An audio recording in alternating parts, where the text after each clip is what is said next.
Muy bien, amigos, volvemos al aire con el comentario de la semana, y uno de los hechos relevantes de esta semana que pasó, sin duda, es la visita que se está produciendo en este momento del candidato, del electo presidente Alberto Fernández a el Distrito Federal. Está en este momento en México, con una visita protocolar distinta, digamos, no la pudo realizar con la anterioridad, por más que él había querido, porque el protocolo mexicano es realmente un protocolo muy particular, y no lo podían recibir como candidato, tenían que recibirlo ya, por lo menos como presidente electo, que es lo que sucedió. Una vez que esto sucedió, fue la primera gira, digamos, que Alberto Fernández hizo en su calidad de presidente electo. Sí, la reunión con López Obrador, dicen muchos que un maestro haciendo equilibrio con Donald Trump, lo tiene al vecino que lo hostiga permanentemente.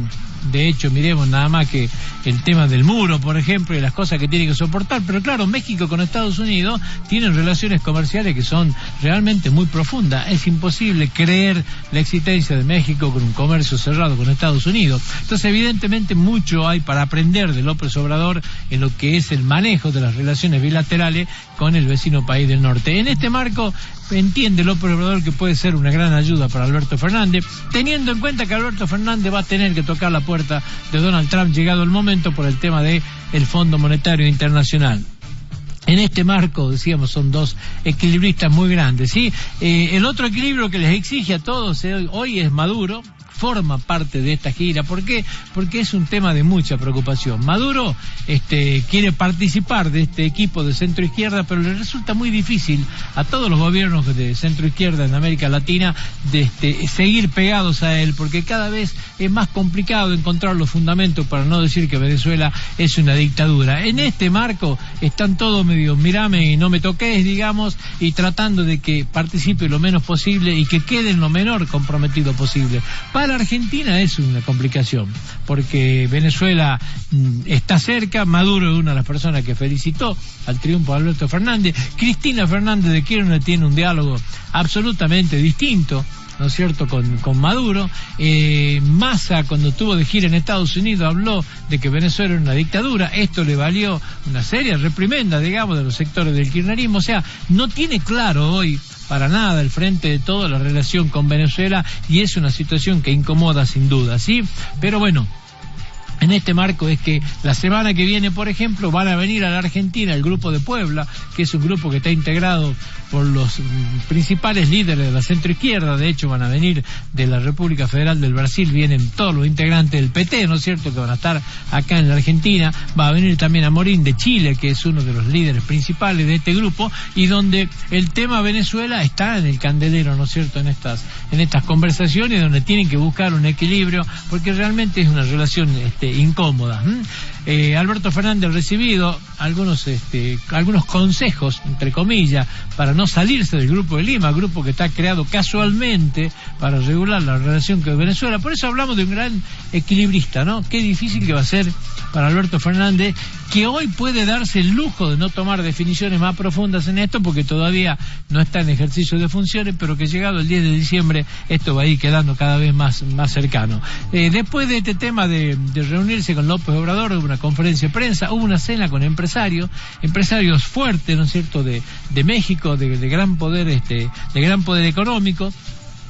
Un encuentro con Correa, algo que también incomoda. Correa sigue defendiendo, ¿no es cierto?, la dictadura de Maduro, y es una persona que también compromete. Sin embargo, Alberto Fernández optó por sentarse con Correa.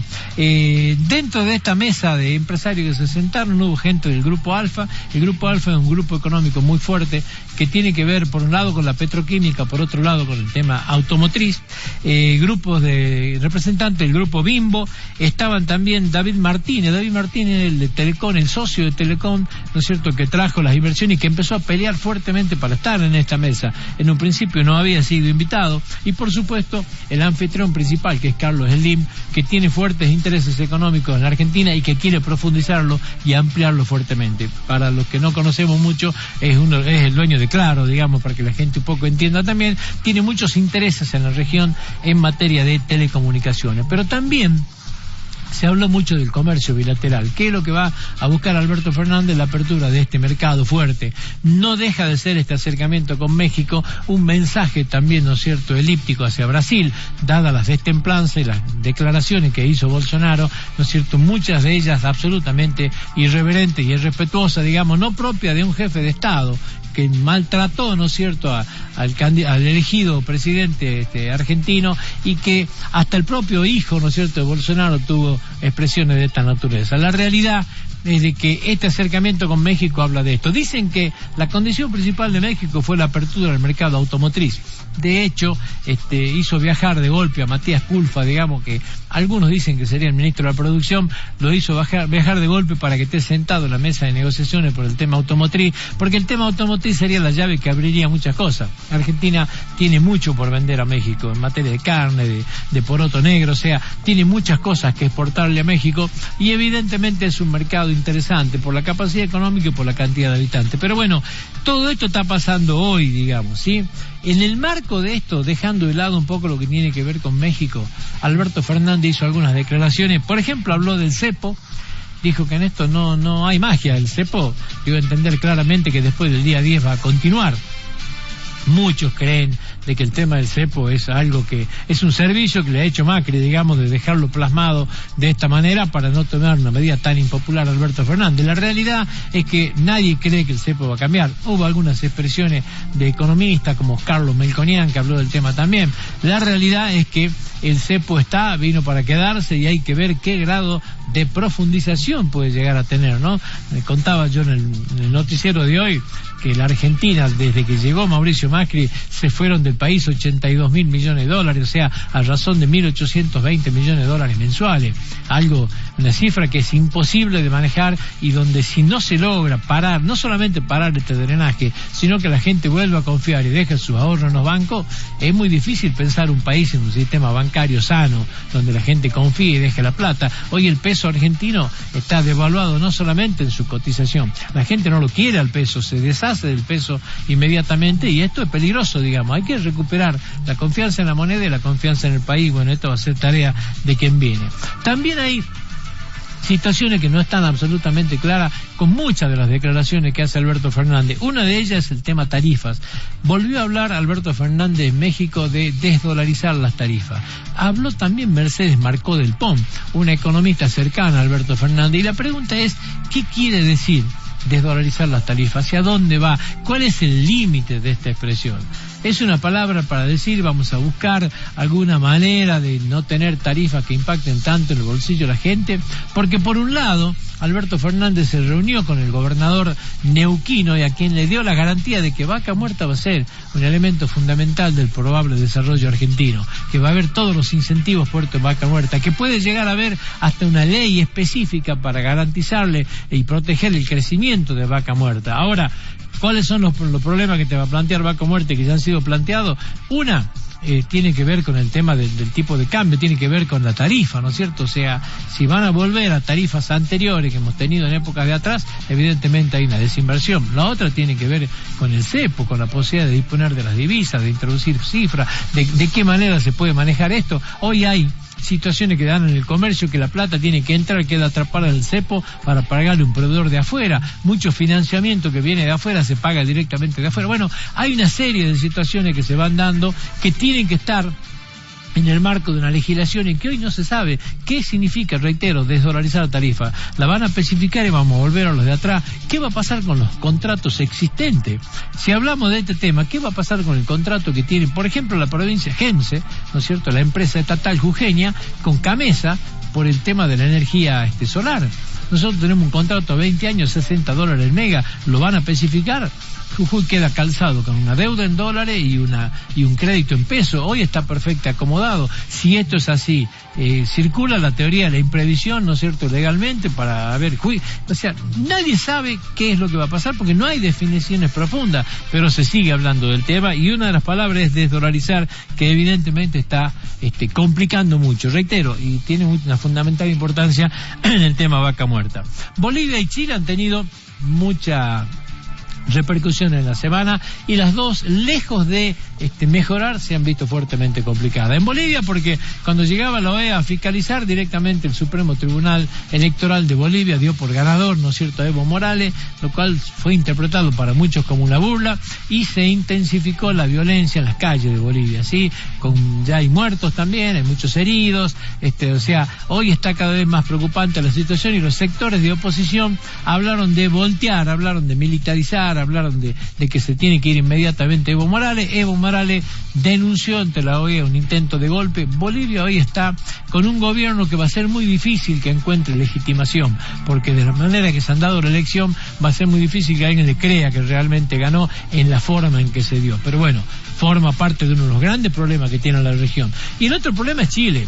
Chile volvió a las calles el día lunes con violencia, ya superó los 20 muertos, o sea, ya hay más de 2.000 heridos, ya hay denuncias muy graves de violación a los derechos humanos, ya hay una intransigencia absoluta que hablan de una pérdida de legitimidad del gobierno de Piñera, que cada vez empieza a perder mayor sustentación. Hoy hay encuestas que se hacen donde la legitimación que le da a la gente no supera el 12% en imagen positiva, de gente que ya desafía abiertamente al gobierno. Si se juega la Copa Libertadores, vamos a no permitir que se juegue. O sea, ya hay un ataque frontal, digamos, al gobierno de Piñera, que uno empieza a preguntarse cómo hace para legitimarse, cómo hace para mantenerse. Bueno, hoy no hay respuestas de este tema, la situación es cada vez más complicada, ¿sí?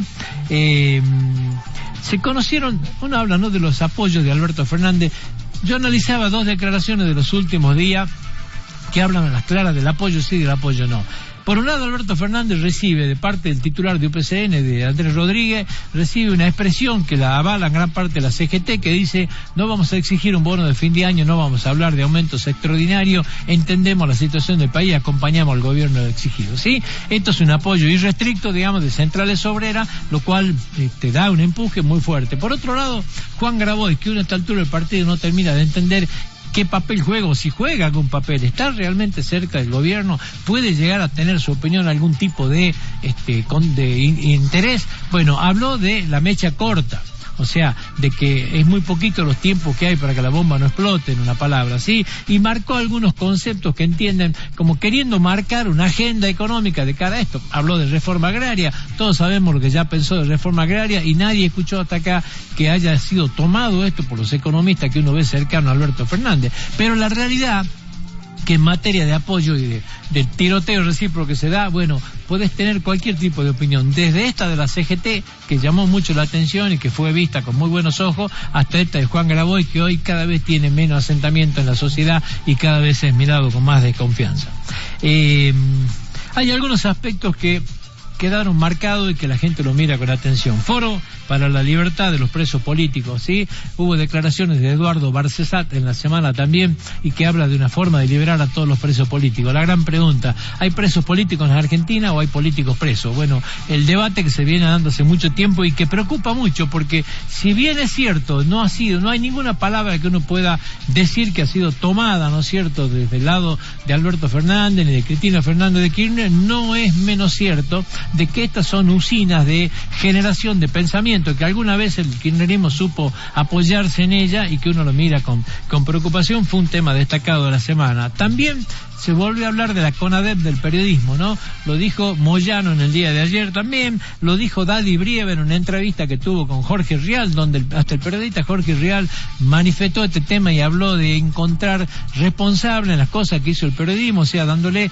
una identidad absoluta a este tema y que tiene que ser juzgado por la actividad de periodista. Lo dijo Eve de Bonafini, lo dijo Estela de Carlotto, o sea, si bien es cierto, desde la política, en lo que es la gente que ha participado en las elecciones, no se habla del tema y no hay ninguna expresión que se la pueda colgar uno a Alberto Fernández, por ejemplo, no es menos cierto que de sectores cercanos se habla mucho de este tema. ¿Se puede pensar en serio que hay que hacer una CONADEP del periodismo y que hay que juzgar a los periodistas por este trabajo? Bueno, este tema está en debate, pero claro, suena cada vez más, uno lo mira evidentemente con preocupación. En la semana que pasó también, ¿qué sucedió? Se endureció el cepo. este endurecimiento del cepo tiene que ver con el dólar turista, por ejemplo, que no se puede sacar más de $50. $50 uno dice, bueno, pero voy y hago un montón de extracciones. Lo que pasa es que tiene una comisión tan alta, ¿sí?, cercana a los $10, que no tiene sentido, encarece absolutamente esto y no tiene sentido sacarlo. Pero después el dólar casino, que en algún momento lo hemos explicado, y es hasta lógico. Usted se toma un buquebú a la tarde del sábado, se va al casino, que compra ficha por $10.000 con su tarjeta de crédito, no la juega, la cambia en ventanilla, vuelve con los $10.000 en el bolsillo y está usando este tema. Bueno, todo este tipo de cosas, digamos, ¿no es cierto?, son las que se han reestructurado de nuevo, la compra de Bitcoin, el uso de billetera electrónica, bueno, todo esto es lo que ha cambiado, digamos, y se fue ajustando el cepo. ¿Qué resultado han dado? A ver, en septiembre se fueron del país 3.303 millones de dólares, cifras oficiales del Banco Central de la República Argentina. En el año 2019 se fueron 22.749 millones de dólares. En la gestión Macri se fueron 84.102 millones de dólares, cifra que la marcamos con exactitud en el noticiero. Esto significa que en la República Argentina se están yendo mensualmente 1.820 millones de dólares por mes. Así no hay sistema financiero que aguante. O sea, si el país no logra a través de Alberto Fernández recuperar la confianza, paralizar esta sangría, que la gente vuelva a traer sus depósitos, no puede existir un sistema capitalista sin banco. Y si no hay depósito, no hay banco. ¿Con qué se alimentan, digamos? Y la gente hoy, ¿qué está pasando en la Argentina? Lo que da la sensación que sucede es que a pesar del cepo, si igual se nos fugan 3.300 millones de dólares en un mes, lo que está significando es que la gente no quiere tener el peso en su bolsillo, no quiere tener la plata en el banco, está sospechando de alguna medida mucho más profunda que esta, que en algún momento ponga un corralito en serio. Bueno, más de uno en este grado de desconfianza. Hay un camino largo de recorrer hasta el 10 de diciembre, y si bien es cierto nadie lo puede apurar a Alberto Fernández para que dé definiciones en esto, no es menos cierto que la intranquilidad de la gente está llevando a una situación cada vez más complicada. Es demasiada la fuga que existe en esta materia. 4 conceptos. Yo me preguntaba el otro día, ¿por qué el Ministerio de Educación le explotan estos tipos de temas? ¿Y qué es lo que pasa que no los termina de resolver y sin embargo se van profundizando cada vez más? Demoran mucho tiempo en solucionarse y la realidad es que parecen motorizarse cada vez más. Pero en esta semana que pasó, hagamos un poquitito de memoria. La Escuela Técnica Provincial número 1 de Vargas Belmonte, debajo la Viña, digamos, que empezó con un conflicto que parecía chico, hoy está la escuela tomada, piden la renuncia de la directora. O sea, ¿qué es lo que sucede? Que no hay una definición de los conflictos con rapidez y permitimos que crezcan. El tema de los colegios privados, de nuevo dio la sensación de una improvisación muy grande, había que fijar los valores, los aranceles, sigue sin definirse qué va a pasar con los colegios privados, qué tipo de porcentaje van a tener. El tema del hogar-escuela, a esta altura el partido no termina de entender este conflicto que ya se ha judicializado, que cada vez se profundiza más. Si a uno le preguntan a la gente en la calle, ¿por qué empezó? Creo que es muy poca la gente que le puede dar una respuesta coherente de este tema, pero sin embargo nunca se frenó, y lejos de frenarse fue escalando permanentemente. O sea, y le explotan al Ministerio de Educación permanentemente el tema de los exámenes de ingreso. O sea, que había necesidad de sacar algún tipo de normativa, suspendiendo los exámenes de ingreso, haciendo sorteo. Generan problemas, a veces se pegan tiro en el pie, se lo pegan solo, uno no termina de entender. Y hablo de conflicto en educación de esta semana, ¿no? O sea, estas 4 cosas que le nombré son de ahora, porque este es el comentario de la semana. O sea, ¿qué es lo que pasa en educación que hay tan poca resolución de los conflictos? ¿Qué pasa con la ejecutividad con esto? ¿Por qué se lo deja crecer de esta manera? Bueno, preguntas que la verdad no tengo respuesta, pero ha sucedido en estos tiempos. Y por último, un pequeño comentario. La semana también de las malas noticias, ¿no? Porque en esta semana que pasó me puse a repasar las naftas. Volvieron a subir los combustibles, el congelamiento que había de 90 días se levantó. Las prepagas, ¿sí? Aumento para noviembre, aumento para diciembre, el 4%, el 12%. Los colectivos, donde subieron acá, se dio la suba en Salta, en Buenos Aires. El PAN, de nuevo explotamos, ¿no es cierto?, con la suba del pan, donde no hay precio de la harina, lo que estaba en 1.020 pesos se va a 1.300, 1.400 pesos. Dicen que los proveedores esconden la harina, la realidad que está en 140, 150 pesos el kilo de pan. La carne, el 30% entró más caro en el mercado de Liniers en la semana que pasó. Estamos esperando qué pasa en el bolsillo de cada uno, cuánto llega a la carnicería, pero esto también pasó. Los súper aumentaron un 12% antes de las elecciones, la luz en Buenos Aires un 25%, los colegios privados un 50%. La realidad que fue una semana complicada también. En materia de precios, mejor ni hablar. Nos vamos a la pausa, ya volvemos en minutos nada más. Vamos a estar con el presidente del Partido Justicialista, Rubén Rivarola.